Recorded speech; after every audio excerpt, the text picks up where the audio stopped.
I've recently been posting about expositional reading of the Bible on the Facebook page.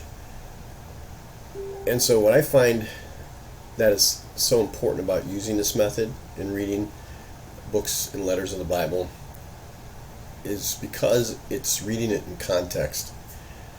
It's reading it using hermeneutical exegesis, understanding language and culture, history of the people, versus topical methodology, which is using a verse here and a verse there through different books, sometimes within the same letter or book, but usually using verses from different letters and different books to prove a point, to prove a concept or an idea, which for the most part takes those verses out of context.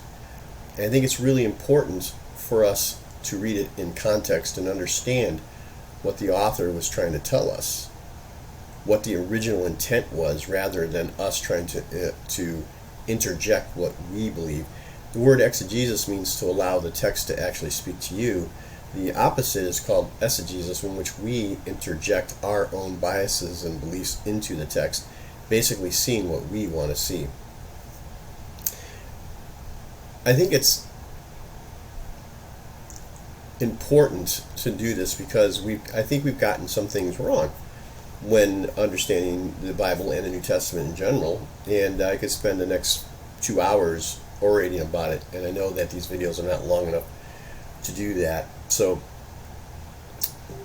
just to kind of nutshell this concept, we can look at different passages within the Bible in context. Again, Romans is a good one.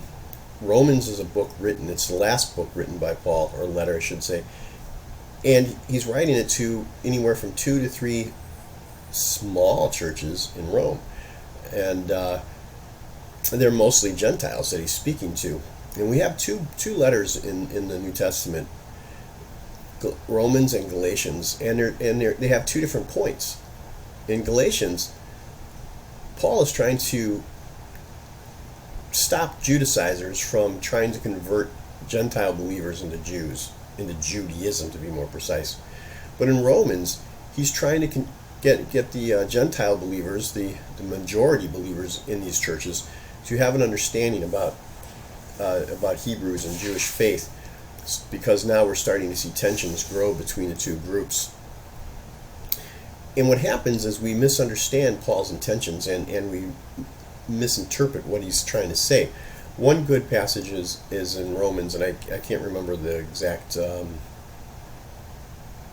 citation, but he says that the Jewish people were entrusted with God's word. And I think that's really important for us to understand. They were entrusted with God's word. And when we go to chapter 11, we see Paul is trying to explain to the Gentiles that, look, guys, these people are important.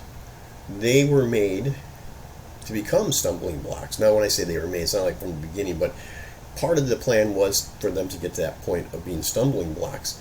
It is in their being stumbling blocks that we become part of them. Because of their suffering, Paul tells us, he says they will be rewarded greatly for the misery that they've had to be put through. And it's all been done so that we could become part of the family. And Paul's really animated when he talks about the olive tree, and I think I might have said this before, he says some of those branches of the cultivated olive tree, not all of them, some are cut off, so that branches from the wild olive tree, that would be us, can be grafted in among these other believers. And that's the way it was in the beginning. 99.9% of all the followers of the way were Jewish people. And then we start getting a smattering of Gentiles, but as it spreads out past Jerusalem and out into the other areas, the disciples start to convert more Gentiles. And at some point in history, the number of Gentiles surpass the number of Jewish believers, and they take over. And that's when we start seeing changes in understanding of what would become Christianity and the early formation of Christianity and its rules and regulations. So I think it's important for us to have that understanding, to know that the Jewish people basically are our brothers and sisters. Paul says that in Ephesians. He says that we are heirs to it now. We're not the only heirs, but we're allowed into the family, into the household. We become citizens of Israel to become one body with the Jewish people. That's what it says in Ephesians. Read it for yourself. I think it's in Ephesians 3. We become one body, maybe 2, sorry. We become one body with the Jewish people. We don't become 2 separate bodies. We don't replace the Jews as Israel. We, as Gentile believers, become part of Israel. We're adopted into the family. We don't take it over. I often liken it to, and I'll finish this up with this, that a father, a great loving father, has a house and he has a couple of kids, and he looks out the window and he sees his other kids staring in the window. This loving father doesn't kick his kids out just because they're a little bit misbehaving, and then pulls those other kids in, and then now the original biological children are standing outside looking in, while the others are now enjoying the comforts of the Father's house. That's not what God did. God kept his children in that house, and he invited the other ones in to become part of his family, to be adopted into that family. And yeah, there are other people outside standing on the street, both Gentile and Jews, who are not believers. And that's the whole point. Believers in God are brought in. And I think we need to really understand that, so we start to treat the Jewish people differently than just always condemning them and teaching our children to tell other children in the playground, Jewish children in the playground, you're going to go to hell when you die. And the kid says, why? And because you're a Jew and you don't believe in Jesus. That is not a way to win hearts. And we need to fix that.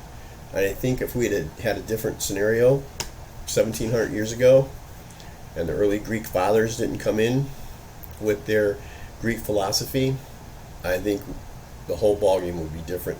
Because I don't really think this is what God intended, to create 40,000 plus denominations all arguing and fighting over doctrine, but rather to be united together as one and loving the Lord together as one.